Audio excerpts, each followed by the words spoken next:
Well, hello again. Today is the 15th of July, and I haven't done a single thing on the Thunderbird or anything in that garage for the last week. The reason being, my grandson, our second oldest grandson, came in to visit me for a week from Georgia. And we spent the entire week just messing around doing things. He helped me in the yard cutting tree stump roots and cutting tree limbs and things like that. And we just kind of communed together and worked out in the sun till it got too hot. Then I took him out to lunch or supper or whatever we wanted to do. We had a pretty good time. This is my first opportunity to get the car up in the air on the lift. And you'll recall I just changed the oil, the video before last. So I ran it up and down a couple of times to make sure all the air is out of it. And I also checked the oil level in the reservoir using the dipstick right here, and it's perfect, right where it needs to be. So that's done. So here's what we're going to do today.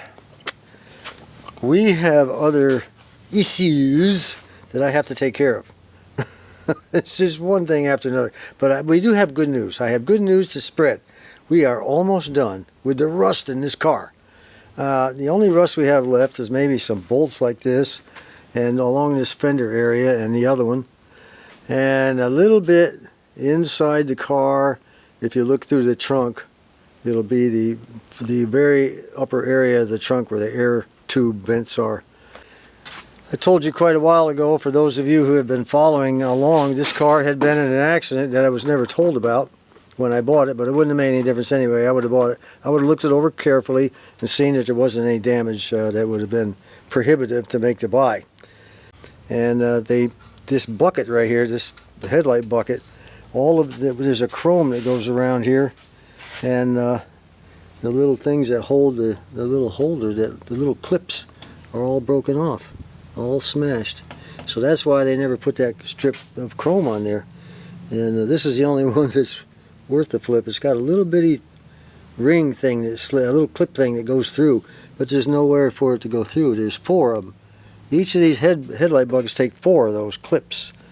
And on the back of the chrome strip that goes there, it pushes through those clips and locks in. Well, you know, these are all busted and gone. The circular area that holds the clips are gone. So I said, well, let's take a look at the other one. This one's not too bad. I have a circle here that's a little bit damaged. It's a little bit damaged. See how it moves around. You can get these clips, by the way, on Bird Nest. Bird Nest sells them.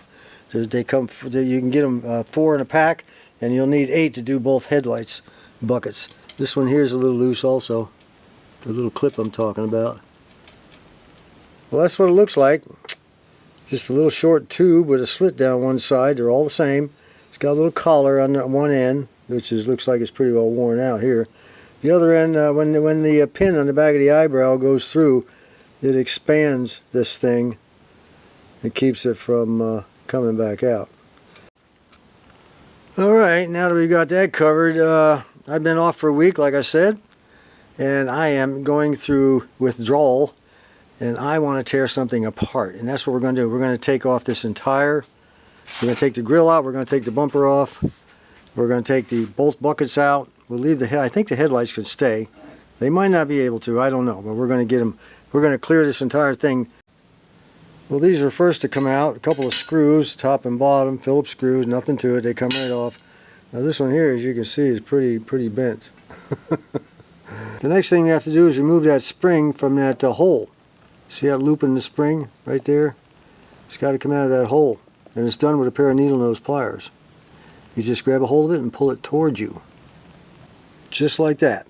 But it takes 2 hands. One to hold the headlight in, and the other one to pull the spring loop out until it pops out of that hole.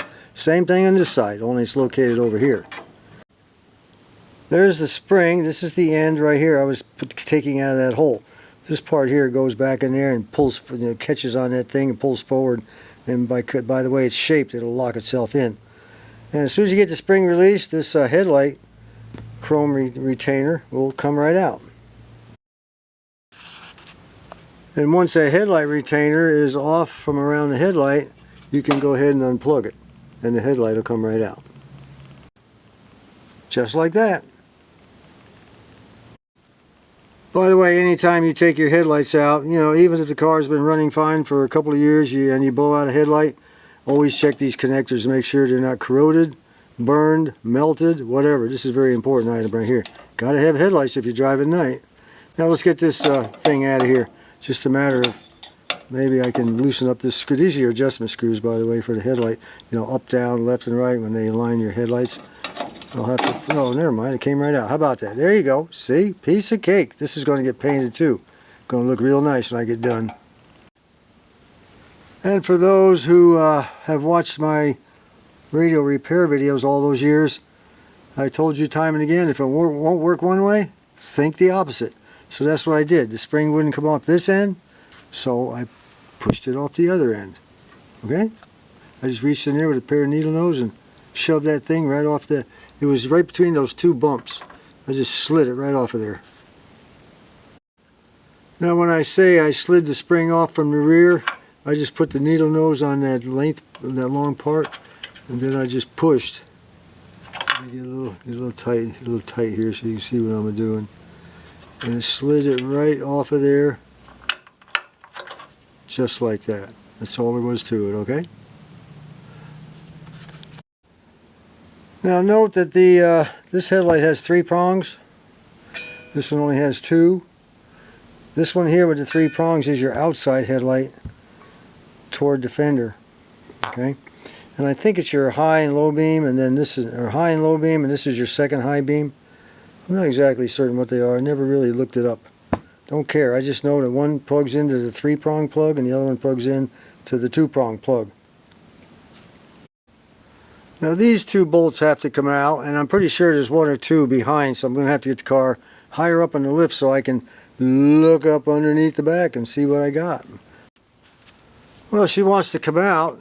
I took out these 2 bolts and one over here, over the top that holds it in, but the grill right here is holding it in.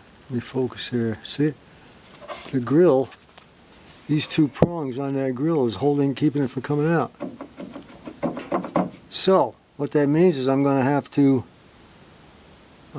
get this grill out. The grill is out, and man, does that thing weigh a ton. I couldn't believe it. And then this stainless steel strip's been bent. I'm going to have to, it's been bent all the way down, all the way up. Look at that thing. Ooh, we're going to have to do some heavy straightening on that. Both the buckets are out, and I'm telling you, the one problem you're going to have that's a real pain in the butt is this bolt right here. Down in the, that pointed section that comes on down.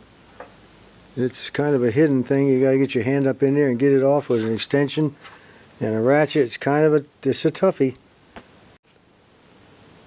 As you can see, the only broken one I have on this bucket, which is the driver's side, is right here. I might be able to epoxy a washer on the back, on the other side, on the front side. I don't know. Build up a little epoxy around the back. Or, you know, JB Weld. I'm not sure. They don't have a whole lot of stress on them. The next little jewels to come off are these bumper guards. I have a bolt at the top up here that I have soaking in PB Blaster right now. These bolts are a piece of cake to come out. Well, I've been doing pretty good here today, except for this one bumper guard. This bolt wants to go round and round and round. And I can't get to the head on it. It's a welded in type of head. So I'm going to have to get the Sawzall out and see if I can't cut through that. I don't know. This is the bolt I'm talking about on the other one. It's welded into this metal plate on the other side. The head is. Fun and games, huh? Alright, I'm ready to go. Goggles are on. I got gloves on. Let's cut her loose. Well, success. Chopped it right off, and of course it's loose as a goose. That's why it kept spinning around and around. These things are mangy. My God, they're in terrible condition on the inside. Which means I'm going to have to contact my buddy John up there in Vermilion, Ohio, see if he can help me out with a new set of bumper guards. Well, that's it for now, guys. Next, I've got all the bolts for the bumper soaking in PB Blaster, and I'll let it soak all night and then come out tomorrow, hopefully. Get that off, and I may ultimately take off these balances and paint them, clean them up and paint them. I mean, if you're going to have gone this far, why not take the last 2 items as well? So until next time, this is John.